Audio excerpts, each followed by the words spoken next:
Assalamualaikum warahmatullahi wabarakatuh.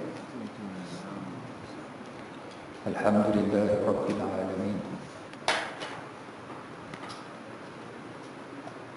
Alhamdulillahi hamdan katsiran tayyiban mubarakan fihi.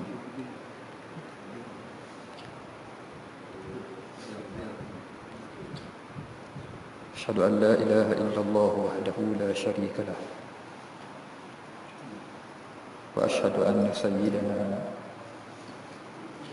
wa sanadana wa imamana wa tajana wa qurrata a'yunina sayyidana Muhammadan abdullahi wa rasuluh wa safiyyuhu min khalqihi wa habibuhu wa najiyyuhu wa khaliluhu. Allahumma salli wa sallim wazid wa barik wa majid wa azim ala sayyidina Muhammad wa ala alihi wa ashabihi ajma'in. Amma ba'd. Pertamanya segala puji bagi Allah Subhanahu wa taala. Kita dapat bertemu lagi pada malam ini untuk kita sambung bacaan dari kitab Min Adabil Islam.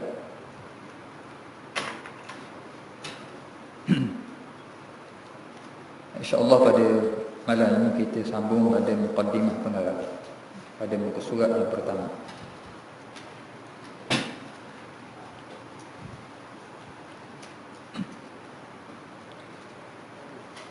Surat pertama, insyaAllah.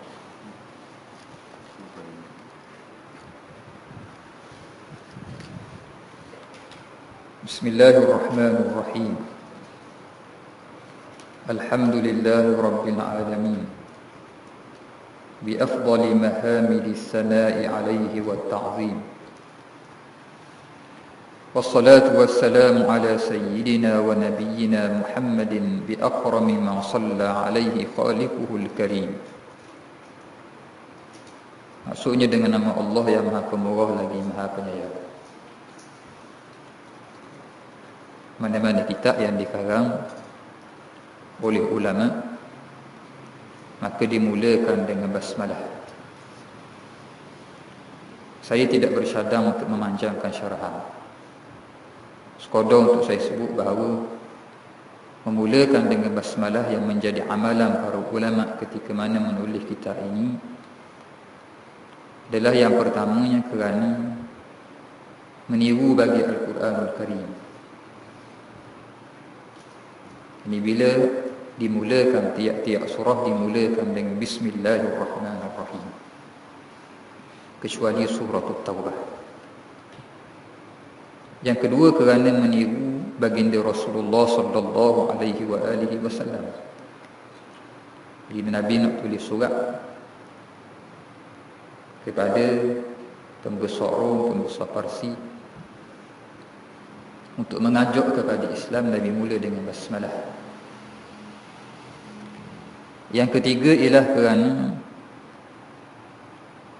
melaksanakan perintah Nabi sallallahu alaihi wasallam yang disebut dalam salah satu riwayat, kullu amrin dhi balin la yubda'u fihi bi bismillahirrahmanirrahim fahuwa akhta'.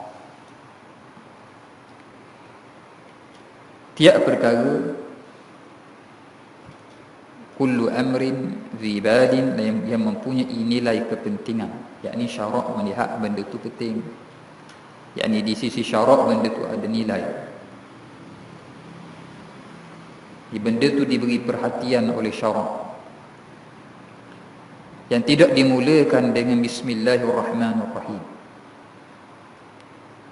maka Nabi SAW umpamakan dengan beberapa perumpamaan dengan riwayat yang berbeza. Sekali diumpamakan seumpama yang terputus ekor, yang tercabut kuku, ataupun yang terkena penyakit kulit, dengan maksud binatang-binatang ini ada kekurangan, yakni Nabi SAW mengumpamakan seumpama itu untuk beri petunjuk bahawa perkara baik yang tidak dimulakan dengan Bismillahirrahmanirrahim itu kurang tidak sempurna dengan maksud qalilul barakah, berkat di sikit. Benda baik yang tidak mula dengan bismillah, maka berkat dia sedikit. Kecuali perkara baik yang memang syarak tidak memulakan dengan bismillahirrahmanirrahim, macam khutbah.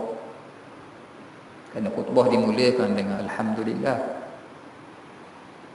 Dan seumpama zikir, semata-mata zikir, kita nak istighfar maka tidak dimulakan dengan bismillah, kita nak tasbih tidak dimulakan dengan bismillah, bahkan terus berzikir semata-mata. Tapi pada asasnya perkara baik yang syarak menganjurkan kita mula dengan bismillah, maka disunatkan kita mula dengan bismillah.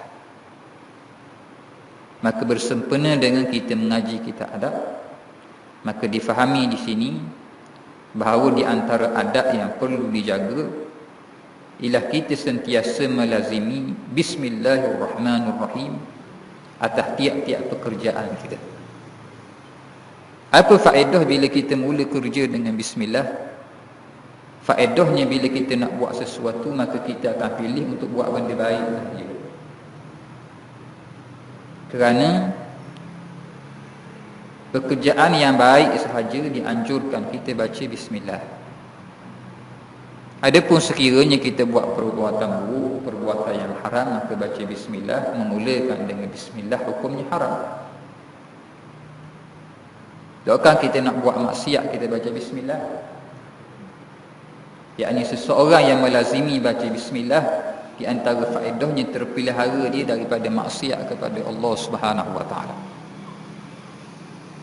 Maka ni adab yang sangat penting. Ini adab bismillah ini adab yang sangat penting. Oleh sebab itulah kata para ulama, kita belajar adab ni hakikatnya dia berkait dengan seluruh bidang ilmu. Asal makan, kita minum, kita jalan, kita masuk tandas, dia berkait dengan hukum fiqh. Macam mana dalam kitab fiqh akan dibincangkan. Sunat begini, tak sunat begini, ini makruh. Kemudian kita mengamalkan perkara tersebut, maka jadilah adab. Orang yang belajar kitab fiqh yang tidak ada adab pada dia, ibarat dia belajar, kita sebut bab learning, macam orang baca kitab, macam orang baca perlembagaan. Dia boleh baca saja, tapi faham tak reti pun. Faham? Orang bagi buku perlembagaan, kita buka. Macam kita pergi sekolah, baru-baru daftar sekolah, bagi buku peraturan sekolah. Buka, tak boleh buat gini, tak boleh buat gini, kena buat gini. Baca saja. Begitulah orang baca kitab fiqh yang mereka tidak beramal. Maka mengamalkan perbahasan itu, maka jadilah timbul apa yang disebut sebagai adab. Maka tiap-tiap orang yang masuk dalam mana-mana bidang ilmu, maka tidak terlepas daripada perbahasan yang berkaitan dengan adab. Kiralah dengan ilmu apa pun. Oleh sebab itulah bila orang belajar kitab tauhid, kata salah seorang ulama Al-Azhar Syarif, Syekh Ali Saleh, tok guru dia kata, belajar tauhid ini tujuan dia ialah ba'thur rahmati fil qulub. Apa? Untuk membangkitkan sifat rahmah, kasih sayang, belah kasihan dalam hati. Nanti kita fikir macam mana ngaji tauhid, kenal Allah Ta'ala satu-satu, kita belajar tentang Allah, tentang sifat Allah. Macam mana dengan kenal Allah ni menyebabkan timbul sifat belah kasihan dalam hati. Begitu juga kita mengaji fiqh, sama saja. Oleh sebab itulah kita melihat hari ini orang yang belajar ilmu, dia memisahkan diri daripada adab. Bukan sejak zaman kita cerita ni, bahkan bila Al-Imam Al-Ghazali menyadari orang belajar ilmu ni sudah jauh daripada penjiwaan, dengan makna tidak menghayati ilmu yang dia belajar. Macam mana hubungan dia dengan Allah, Maka lahir kitab seumpama Ihya Ulumuddin. Royaknya bila kita semayang ni bukan semata-mata bangun diri cacar rokok, tapi dia ada adab yang perlu kita tahu bila kita dirikan sembahyang. Maka tiap-tiap ibadat, Al-Imam Al-Ghazali menerusi kitab Ihya mengembalikan semula makna ibadat bagi tiap-tiap ibadat dalam kitab Ihya. Maka inilah hakikatnya intipati bila kita mengaji kitab adab. Itu tujuan dia. Dengan makna kitab ni, kitab nak suruh kita buat. Bila sebut adab sebagaimana yang kita bahaskan, maka dia perlu dizahirkan. Kena tunjuk. Bukan nunjuk, yakni kena zahirkan. Kerana ia berkaitan dengan adab. Dengan nama Allah yang Maha Pemurah lagi Maha Penyayang. Segala puji hanya layak bagi Allah, Tuhan sekalian alam, dengan seafdal-afdal pujian ke atasnya serta sebaik-baik pengagungan. Selawat serta salam semoga sentiasa tercurahkan ke atas penghulu serta Nabi kita Muhammad, dengan semulia-mulia rahmat serta pengagungan yang dilimpahkan oleh Allah Tuhan pencipta yang maha mulia atas baginda sallallahu alaihi wasallam, wa ala alihi wa sahbihi wa atba'ihi at-tayyibin al-abrar al-muttabi'in li hadihi wa adabihi al-muttaqin al-athhar. Juga atas keluarga serta sahabat, juga buat para pengikut baginda yang baik sifat mereka, sentiasa berbuat amal kebajikan, yang mengikut petunjuk serta adab-adab baginda, bertakwa lagi suci jiwa mereka. Ini ialah muqaddimah daripada pengarang. Saya nak baca dalam lebih panjang, maka saya tak boleh baca dan syarah panjang pada muqaddimah ini. Kata pengarang, lalu pengarang berdoa, Allahumma rzuqna ittiba'ahum fil qawli wal amal, wa amitna ala sunnatihim wa hubbihim inda intiha'il ajal. Ya Allah, wahai Tuhan kami, kurniakanlah kepada kami taufik untuk mengikut teladan baik mereka pada perkataan maupun amalan. Matikanlah kami juga atas sunnah kebaikan mereka dan dalam keadaan sayang kepada mereka saat berakhirnya ajal. Ni kita, bila kita baca kitab para ulama, antara yang kita boleh ialah doa ulama. Ni bila kita baca kitab ni, secara tidak langsung kita termasuk daripada orang yang didoakan oleh pengarang kitab kita. Masuk pada isi. Boleh dengar molek tak? Boleh? Ke berang sikit? Ha? Kena cakap slow-slow? Ha? Boleh? Kata pengarang, ada pun selepas muqaddimah tersebut, maka ini merupakan satu risalah ringkas.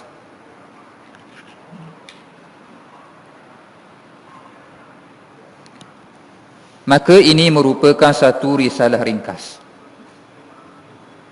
Dia asal daripada perkataan Arab, kata pengarang ialah latif. Hazihi risalatun latifatun. Itu asal bahasa Arab. Ini merupakan satu risalah yang latif. Maka saya terjemahkan latif ini dengan ringkas serta padat. Kata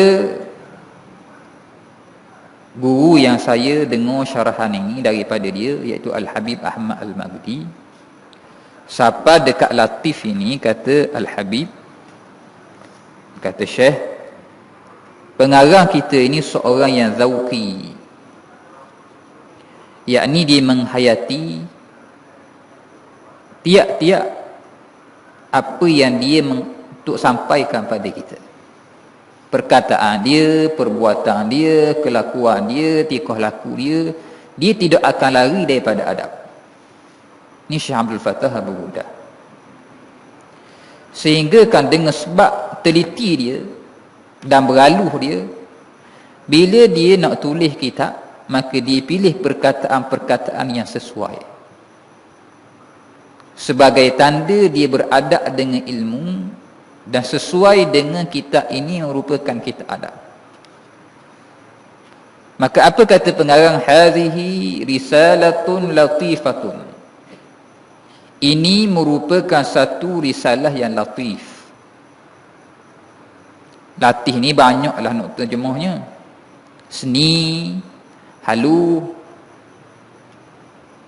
Bila sebut Allah latif, maka latif kita faham dengan mana Allah yang maha lembut.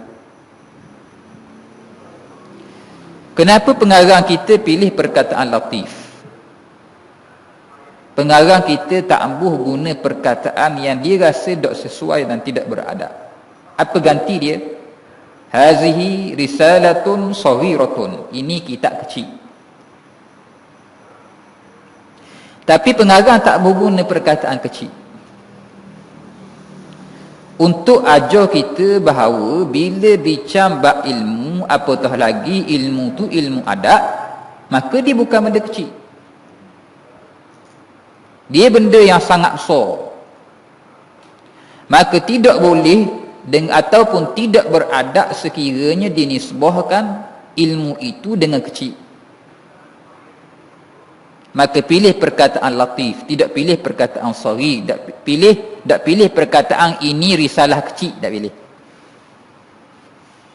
Nak royaknya walaupun nampak sahih gini saja kitab kita ni, hakikatnya kandungan ilmu ni sangat besar dan sangat penting untuk kita perhati. Oleh sebab tu kata para ulama, bila mereka panggil surah dengan ayat yang ringkas, tidak dipanggil surah kecil. Dalam bahasa Arab disebut suratun qasiratun. Ini surah yang ayat dia pendek-pendek. Bahkan ulama-ulama yang berbahasa Arab, bila kitab tu bersaiz kecil, tidak panggil Quran kecil. Kenapa? Kerana beradab dengan Quran, supaya tak ambuh mari dalam hati kita rasa Quran ni suatu benda yang kecil saja. Maka tak panggil Quran ni apa? Ni Quran kecil, ni Quran besar. Tak. Sebab apa? Beradab dengan Quran. Tapi kita orang Melayu ni biasalah panggil Quran kecil. Tapi nak royak macam mana ulama tu, yang dia kata zauqi dia. Dia menghayati tiap-tiap bahkan benda yang dia nak cakap, dipilih perkataan yang sesuai. Tanda dia beradab. Nak sebut benda ni benda penting, maka tak boleh sebut kecil. Maka ini satu risalah yang ringkas serta padat. Dengan makna pilih-pilih waktu rasanya sesuai lah. Yang kami namakannya min adabil Islam,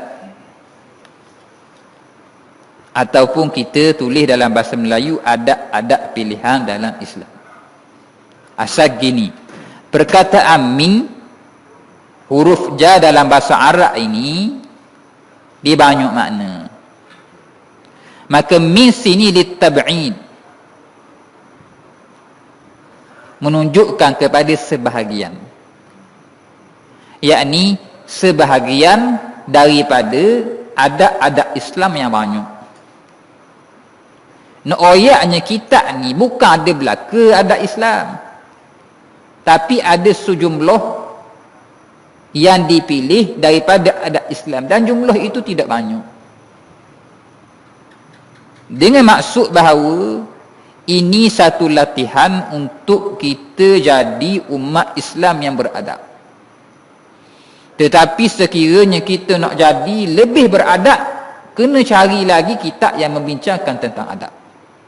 Kerana kitab ni hanya min sebahagian, bahkan sebahagian itu tidak banyak. Dalam kitab ni hanya ada 35 saja.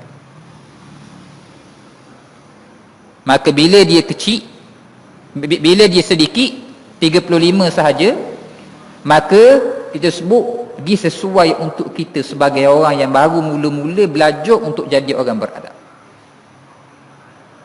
Padahal dengan tahap kita ni nak ngaji banyak-banyak takut dah lepas buat. Maka ada 35 ni harap-harapnya boleh buat, tu cerita dia. Nota kaki.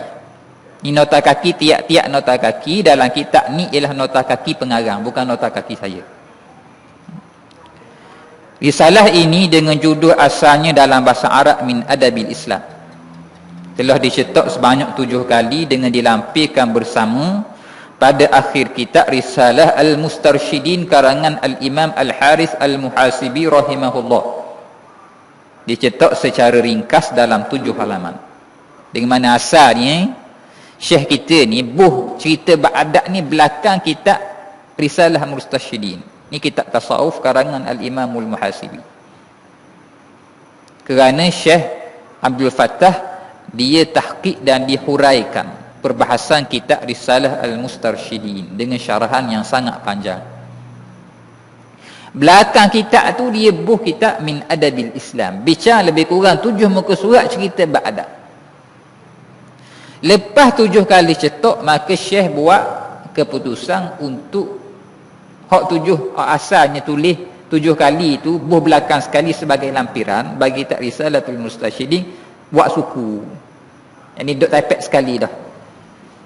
Maka buat suku dengan risalah suku namanya Min Adabil Islam. Maka Syekh kata, maka inilah risalah yang dicetak secara berasingan dengan lebih luas perbahasannya merupakan yang dicetak buat pertama kalinya. Saya berharap daripada Allah Ta'ala supaya dia menetapkan baginya manfaat dan penerimaan dengan anugerahnya, kemuliaannya serta kebaikannya.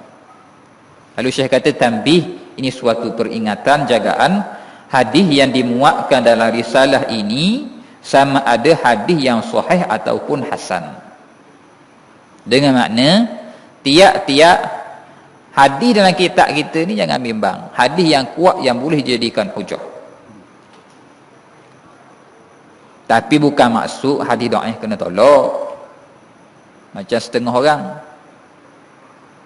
macam setengah kelompok yang meletakkan hadis dhaif ni sama tarah dengan palsu. Bila sebut hadis dhaif, dia dhaif hadis gitu. Seolah-olah dia nak samakan dhaif tu dengan palsu.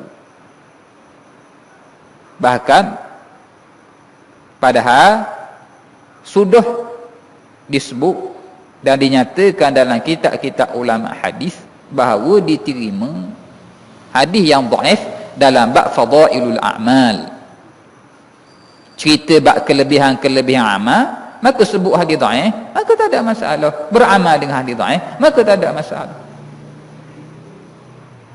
Tapi setengah orang dia tak boleh.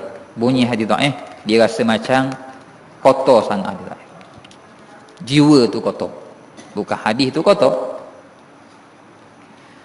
Lalu kata pengarang rahimahullah pada muka surat yang keempat, saya telah himpunkan di dalamnya sejumlah yang terpilih daripada adat agama Islam yang lurus. Saya melihat ramai dalam kalangan sahabat-sahabat dan orang-orang yang saya kasihi sering terleka dalam mengamalkannya. Syekh kata, aku tengok ramai hok cuai. Terleka dengan makna cuai, dengan makna mengabaikan, awak tak tahu. Terleka cuai dengan makna buat rasa tak penting. Tak apalah, tak penting, adab sahaja. Maka timbul masalah sunat je, adab je, perkataan je ni lah yang menunjukkan hati tu melihat benda tu dah penting.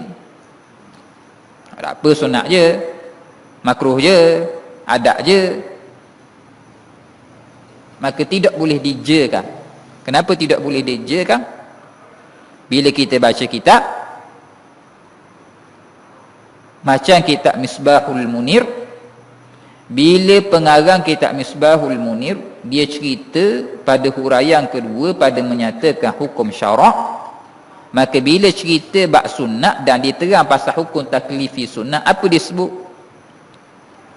Hukum taklifi hak sunat ni ialah perintah Allah yang berbentuk tidak jazam. Jadi sunat. Lepas tu sunat ni apa? Perkara yang diberi pahala kerana buat, tapi tak dosa, tak diancam dengan seksa kalau tak buat. Bila sebut sunat, buat boleh pahala, tak buat tak diancam dengan seksa, tak dosa. Tapi sekalipun begitu, rugi. Siapa tinggal sunat, saja-saja tinggal, dia boleh buat, ada ruang, ada peluang tinggal benda sunat, dia tak buat, maka dia rugi. Kerana benda sunat ni ibarat tawaran Allah, peluang Allah Ta'ala bagi. Siapa nak jadi kekasih aku? Ni amalan sunat buat. Maka dalam hadis, selepas dianjurkan kita jaga molek ibadat fardu, maka disebut wala yazalu 'abdi yataqarrabu ilayya bin nawafil hatta uhibbah. Sentiasalah, berterusanlah, istiqamahlah hamba aku itu buat benda sunat sehingga aku kasih pada dia. Yakni istiqamah dengan satu-satu perkara sunat kita pilih, hak ni amal sunat hak aku nak buat, pilih istiqamah. Maka tu antara jalan untuk kita dapat cinta Allah. Dengan makna sunat ni bukan je, kerana sunat ni jalan nak dapat sayang Allah pada kita. Macam mana nak dapat sayang Allah jadi je, sedangkan tu sayang Allah. Maka kata guru kami Syekh Muhammad Ibrahim Abdul Ba'is, bukan kata syarat kena buat belaka benda sunat. Kerana Nabi pun tak suka kalau kita buat belaka, tak rok tinggal belaka pula. Maka kita pilih hak kita rok. Orang cerdik sikit, ada ilmu sikit, dia pilih hak besar-besar. Bila nak sebut sembahyang sunat, dia tahu hak mana sebesar. Mana besar, sembahyang witir besar, maka tak tinggal. Tiap-tiap hari, sama ada sebelum tidur ataupun dia bangun sebelum subuh, dia sembahyang witir 3 rakaat. Istiqamah dia. Sebab apa dia buat ni? Nak dapat kasih Allah. Sembahyang rawatib, tak jaga belaka pun, kurang-kurang jaga yang disebut sebagai yang muakkad. Hak besar sekali 2 rakaat lepas subuh. Sebelum subuh, belum fardu subuh, sembahyang 2 rakaat. Tapi tak ada masalah. Sekalipun kalau kita mari lewat, kejut lewat, tiba-tiba mari jemaah mayang subuh dah, kita ikut jemaah, kita mayang subuh dah, sunat dak mayang ni, tak ada masalah, buat lepas mayang fardu subuh. Dah lepas tu kalau buat selepas mayang fardu subuh jadi guana, jadi qadha, dak jadi tunai semacam. Sebab apa? Sebab masih dalam waktu subuh. Dah sebut sembahyang sunat sebelum subuh ni, sebut sunat sebelum subuh kerana biasa afdal sunat kita buat sebelum fardu. Tapi bukan maksud tak boleh buat mayang lepas fardu, bukan gitu. Tak boleh dah lepas mayang subuh dah kita mayang sunat subuh. Boleh. Buat. Jadi guana, tunai.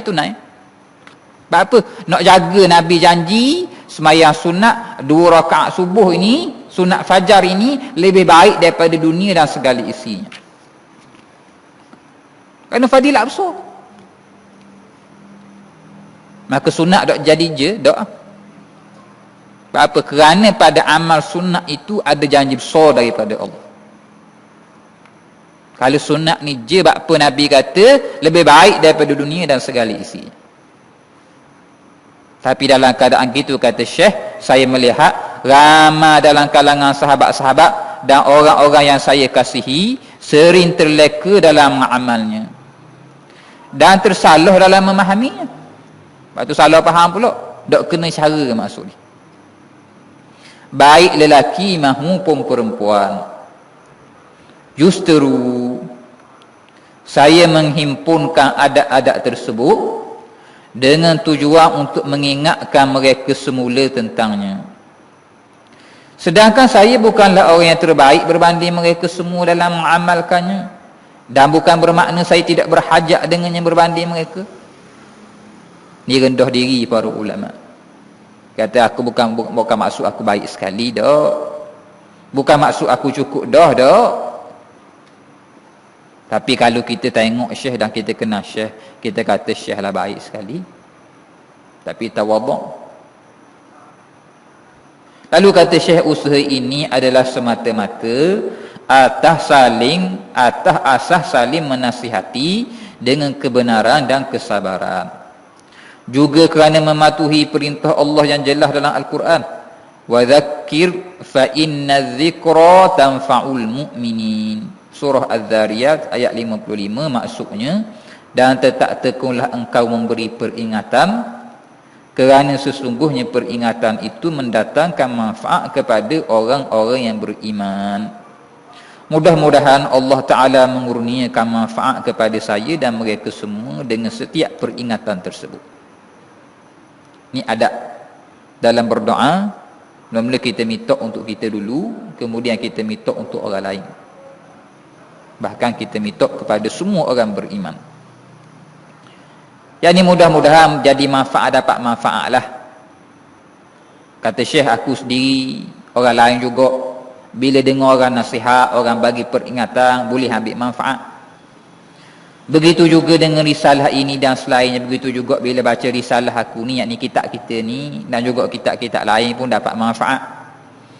Semoga Allah memimpin kita dengan bantuan serta hidayahnya di dunia maupun di hari akhirat. Sesungguhnya hanya Dia jugalah yang memimpin dan membantu orang-orang yang soleh. Amin. Kitab ni ditulis di Riyadh, Arab Saudi, 1 Muharram 14-12 Hijrah. Yakni lebih kurang berapa? Ni 41, 42 lah, lebih kurang 29 tahun yang lalu. Ditulis oleh Al-Allamah Al-Syekh Abdul Fattah Abu Ghuddah rahimahullah. Asal dalam kitab ditulis oleh Abdul Fattah Abu Ghuddah. Itu asal dalam kitab. Maka sebagai tanda beradab, saya buh dalam kurungan itu gelaran Al-Allamah Al-Syekh. Kemudian saya buh dalam kurungan bawah pula, kita doa pada Syekh rahimahullah, dengan makna mudah-mudahan Allah Ta'ala mencucuri rahmat ke atas roh Syekh.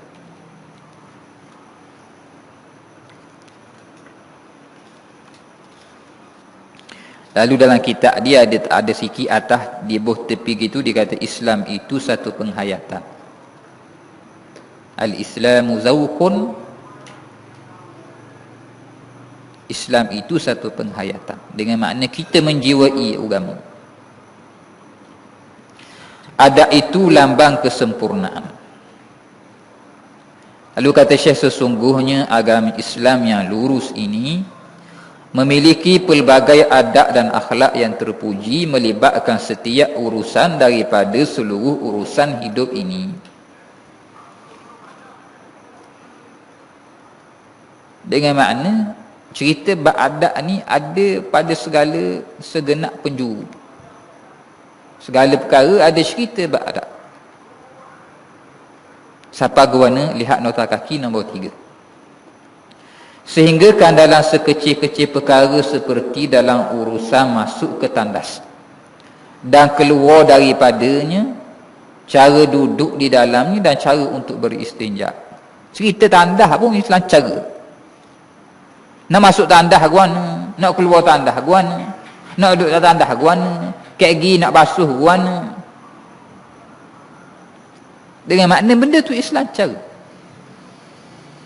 Walaupun kita kata bawa tandah ni rumah setan, cara wak benda wak guana pun edok Islam bagi pecahan.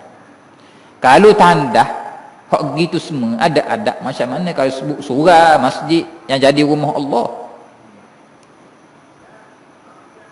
Maka cerita bab adab lebih besar. Kalau tandah pun ada cara sebab gitu. Lihat, kita tengok lagi nota kaki.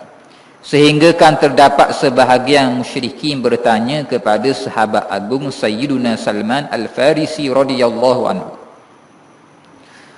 Padahal dia sengaja mahu menimbulkan kemarahan serta mengejek beliau dengan soalan yang diajukan itu.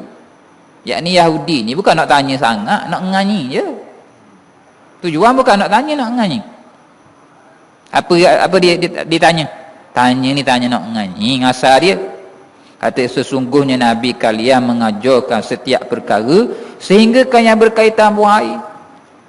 Dengan makna Nabi mengajar belaka siapa masuk tandas aja. Gitu ibarat. Siapa masuk tandas aja kok. Yang ni adab berada dalam tandas dan duduk ketika qada hajat. Tanya nak nganyi. Nabi mengajar belaka. Masuk tandas aja kok. Ibarat gitu tanya. Tanya nak nganyi. Katanya sungguh. Tapi kita sebut memandang kecil dan memperlekehkan adab gini yang dulu ada pada Yahudi tapi leni ada pada diri kita umat Islam sendiri. Dengan makna kita ni, nyakit kita ni, siapa kita sendiri umat Islam bila cerita beradab sehingga disentuh seumpama ni, setengah daripada umat Islam pandang kecil. Allah tu cerita banyak benda penting. Timbul benda-benda seumpama itu. Beliau menjawab dengan tenang tetapi tegas. Dengan makna ni, orang yang hidup dengan Rasulullah, yang faham bahawa tiap-tiap benda yang Rasulullah buat pasti ada hikmah, ada nilai, ada tujuan kebaikan untuk kita. Oleh sebab itulah kita melihat bahawa generasi sahabat ni dia potostik Nabi SAW. Maka kita akan lihat macam riwayat baca kitab hadis sebut Sayyidina Abdullah bin Mas'ud ni dia antara orang yang paling serupa dengan Rasulullah. Ini berakhir tiru Nabi. Nabi buat gini, dia buat gitulah. Nabi buat gini, gitulah. Nabi. Kelakuan Nabi, adab Nabi dia ikut. Bila Nabi wafat, dia jadi guru, anak murid dia pula tiru dia, serupa macam dia. Alqamah mengaji dengan Sayyidina Abdullah ibn Mas'ud, serupa je pun. Alqamah bila Abdullah izin dia menyampaikan ilmu, dia ada anak murid Ibrahim An-Nakhai pun tiru perangai dia juga. Sama-sama saja. Kaki Sufyan ngaji dengan Ibrahim An-Nakhai, tiru dia pula. Sama macam tok guru dia pula. Lepas tu Waqi' ngaji dengan Sufyan pun gitulah. Yakni generasi terdahulu mereka ambil mewarisi benda ni. Macam mana sahabat ambil daripada Rasulullah, tabi'in ambil dengan sahabat, tabi'in ambil dengan tabi'in, tabi'in ambil dengan tabi'in. Sehingga jadilah mereka ini mewarisi apa yang ada pada diri Rasulullah. Tapi kita hari ini sebab kita jauh dengan para ulama yang Rabbani, menyebabkan kita tak ada macam orang dulu. Sebab tu generasi kita ni payahlah nak cari anak murid alim pada tok guru. Biasanya lah kohor bergerak masa generasi penuntut ilmu yang selepasnya, maka mereka kehilangan satu lapisan ilmu daripada generasi sebelum. Ni kita zaman itu. Dengan makna hari ni kita berasa banyak dah ilmu ni, generasi sebelum kita ilmu banyak lagi. Generasi sebelum tu ilmu banyak lagi. Waktu pun ilmu banyak pun tak cakap gitu. Tapi dulu, generasi dulu ada masalah tok guru, anak murid alim pada tok guru, sebanding dengan tok guru. Tengok macam Imam Syafi'i dengan Imam Malik, Imam Ahmad dengan Imam Syafi'i. Walaupun Imam Malik tok guru dia, Imam Syafi'i ngaji dengan orang lain juga. Sehingga masing-masing jadi mujtahid.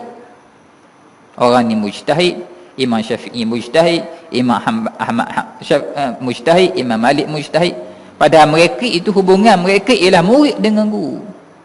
Tapi masing-masing boleh jadi mujtahid mutlak, yang boleh buat mazhab sendiri. Tapi generasi kedia-kedia ni payahlah nak dapat macam generasi dulu.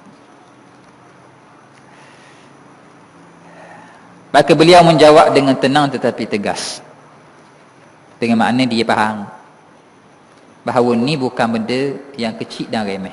Apa kata Salmanul Farisi yang disebut oleh Nabi SAW, Salmanu minna al-bait. Nabi kata Salman daripada kami Ahlul Bait. Ya, memang benar sesungguhnya Nabi kami melarang kami daripada menghadap kiblat untuk buang air kecil maupun besar, ataupun beristinja menggunakan tangan kanan, ataupun beristinja dengan kurang daripada 3 biji batu. Al-hadis. Ya, memang Nabi ajar, memang Nabi kami ajar. Bila pergi nak buang air pada kawasan terbuka, Nabi kata jangan menghadap kiblat. Bila nak istinja, nak basuh, nak kesak dengan batu, maka jangan guna tangan kanan. Kalau guna batu ataupun seumpama batu ataupun sama hukum dengan batu, maka guna 3 kali. Dengan makna perkara itu diperhatikan oleh Rasulullah. Siapa dalam mazhab kita Syafi'i, kalau sapu sekali kering, tak cukup, kena cukup 3 juga. Dengan makna dalam mazhab Syafi'i tak pada dengan 3, tak pada dengan sekali pun kita kesak sekali kering. Benda ni kita belajar dalam kitab fiqh mengenai istinja. Istinja ni dia ada syarat dia tersendiri. Bukan semua benda boleh istinja. Kalau kita kecil neleh dah, waktu tak boleh istinja, kena pakai air. Yang ni tak boleh pakai batu. Maksud istinja pakai batu tak boleh dah. Pakai tisu dak aci dah. Dak aci macam mana? Kalau kita kecil, air neleh dah, siapa kat batang dah, minta maaf lah.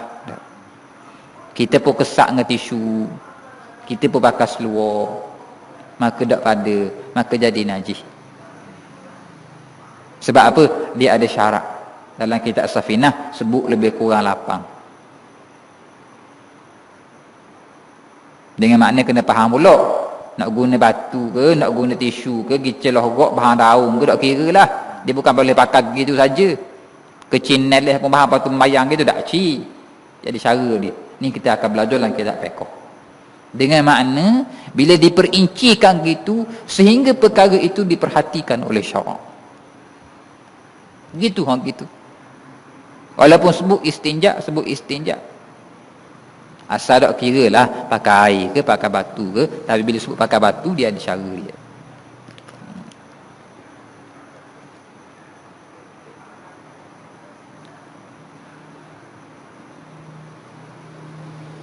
Sebagaimana juga adab-adab serta akhlak yang terpuji ini merangkumi orang-orang yang telah berusia maupun yang masih muda usianya. Tak kira orang tua ke, orang muda ke, budak-budak ke, orang dewasa ke, remaja ke, tak kira siapa-siapa, semua kena. Tak ada pengecualian.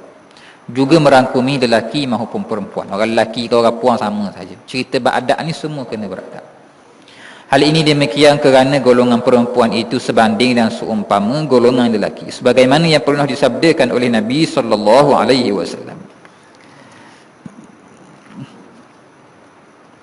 Hadis mana? Hadis muka surat 8. Ada beberapa riwayat. Satu riwayat, na'am innaman nisa'u syaqa'iqur rijal. Satu riwayat, na'am innan nisa'a syaqa'iqur rijal. Dua hadis dengan lafaz riwayat yang berbeza. Tapi hadis ni kata apa? Nabi kata, ya, ni cerita pasal hukum dalam Imam Tirmizi, riwayat cerita tentang orang lelaki ada basahan. Nabi kata, na'am innaman nisa'u syaqa'iqur rijal. Yang ambil rekah dengan makna Nabi kata, ya, orang puang ni barak gak macam lah adik-beradik orang lelaki. Dengan makna tubik daripada tempat tula. Apa maksudnya? Maksudnya laki ke puang ke dikira semua itu hamba Allah yang Allah Ta'ala cipta, yang masing-masing kena hukum syarak yang sama saja.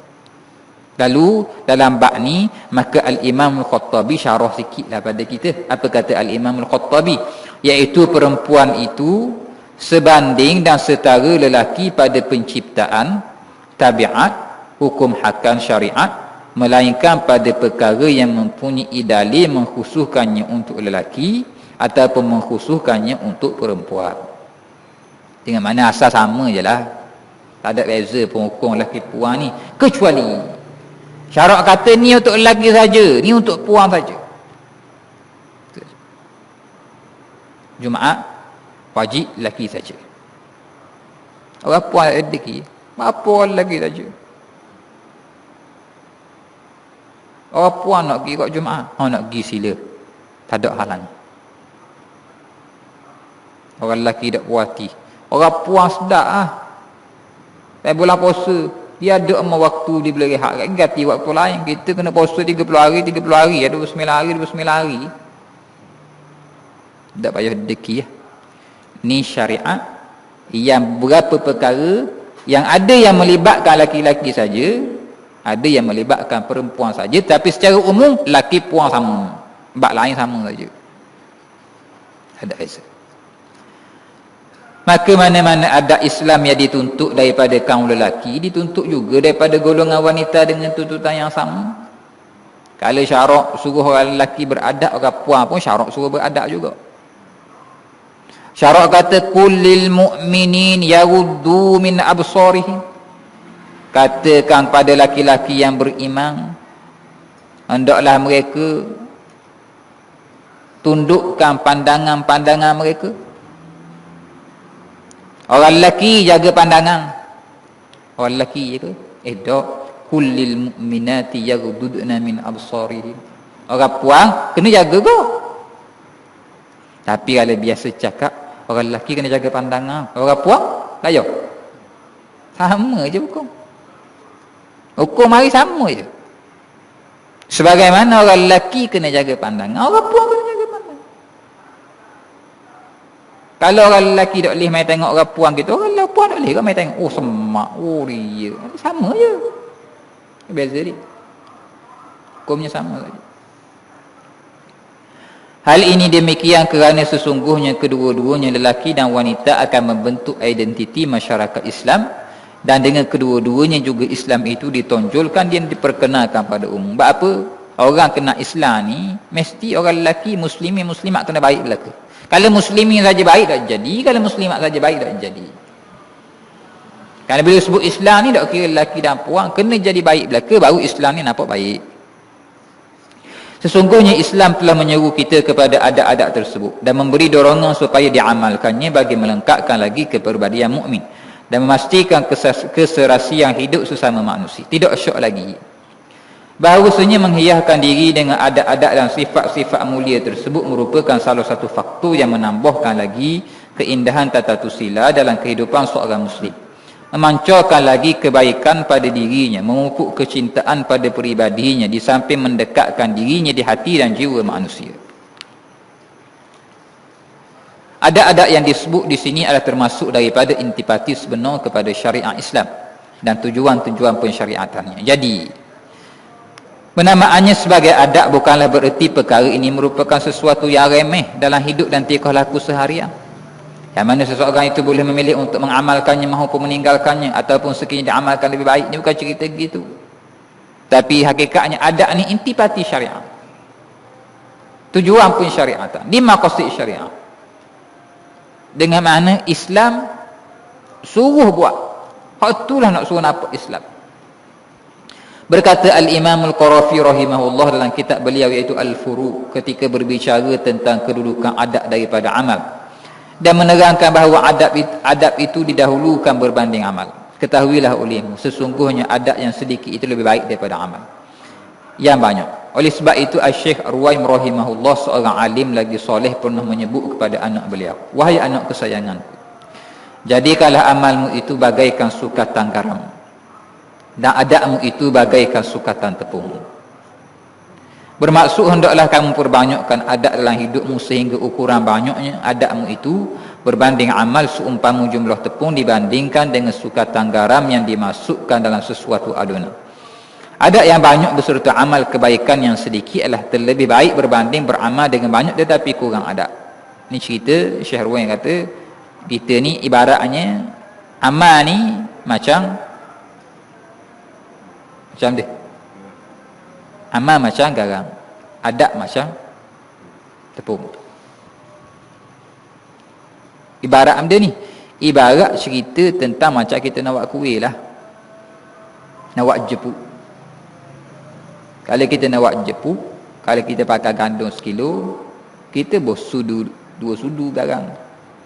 Tapi kalau nak buat jepuk, main 1 kilo garam, 2 sudu gandum, tu panggil jepuk. Benda tak tahu, kena reboh. Tu ibaratnya. Dengan makna kalau orang yang amal saja banyak tapi tak ada adab, macam dia makan jepuk garam. Itu ibarat. Garam banyak, garam 1 kilo, tapi gandum dia 2 sudu je. 2 sudu pula, 2 sudu kecil je. Dah kalau gitu kita padang beradab amal tak payah banyak lah gitu. Dah. Nak oyaknya tiap-tiap orang yang memperbanyakkan amal, dia kena muhasabah tentang adab dia ketika mana dia beramal. Apa? Kerana tiap-tiap amalan itu terikat dengan adab yang banyak. Yelah bila kita jadi orang mari surah ni, perangai kena lain lah sikit. Ustaz nak suruh jadi baik, kita gini je, bukan cerita gitu. Tapi nak royaknya macam mana bila kita sudah rasa sayang pada surah, mari dengar, maka kita nak tukar dah. Cakap kita macam mana, kelakuan kita macam mana, kena berubah lah dah. Kalau tak jadilah macam cakap-cakap orang. Cakap orang bila tengok orang dia baik tapi perangai uduh. Dia ni puasa sunat Isnin Khamis, sembahyang duha, bangun malam. Tapi kalau ngata kau orang pun satu. Bahan orang sedap ngah. Nganyi kau orang pun satu. Maka dia walaupun amal banyak, orang kenal dia dengan uduh, tak kenal dia dengan baik.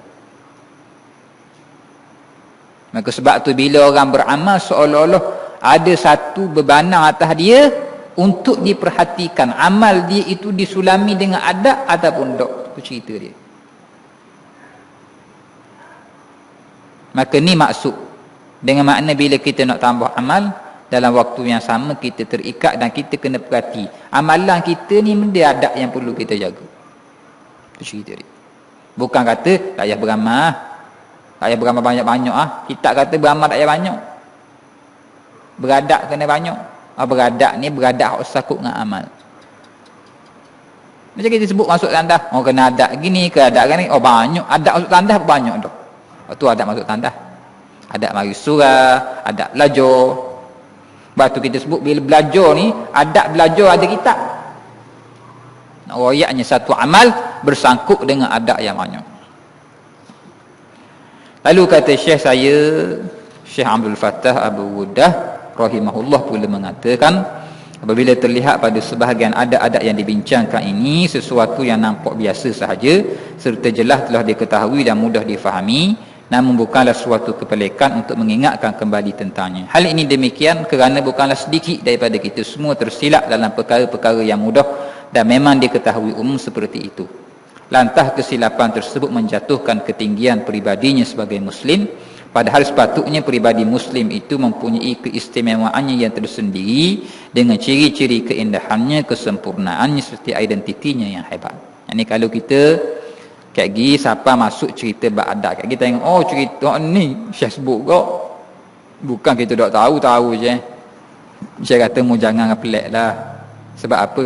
Hak aku sebut ni walaupun menapok benda remeh saja, tapi ramai orang tak buat, ramai orang salah buat, ramai orang tak tahu. Sebab tu sebut. Seolah-olah Syekh ni dia memerhatikan kebiasaan yang berlaku di sekeliling. Yani masyarakat yang jauh daripada adab yang boleh menyebabkan rosak hubungan dia dengan Allah dan rosak hubungan dia dengan makhluk.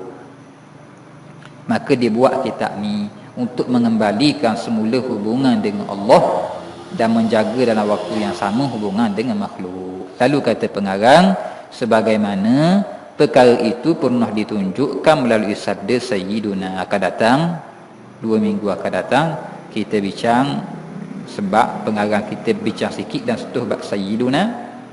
Bab apa sebut Sayyiduna, bila sebut Nabi sebut Sayyidina, bab apa Sayyidina. Kemudian kita akan cerita mengenai hadis Nabi sallallahu alaihi wasallam, innakum qadimuna ala ikhwanikum fa ahsinu libasakum wa aslihu rihalakum. Insya-Allah kita bertemu 2 minggu akan datang insya-Allah. Sallallahu wasallam wa baraka ala sayyidina Muhammad wa ala alihi wa ashabihi ajma'in walhamdulillahi rabbil alamin. Allahumma salli afdala salatin ala as'adi makhluqatika sayyidina Muhammad wa ala alihi wa sahbihi wa sallim adada ma'lumatika wa midada kalimatika kullama dhakaraka adh-dhakirun wa ghafala an dhikrihi al-ghafilun. Allah subhanahu wa ta'ala a'la wa a'lam wa ajallu wa akram.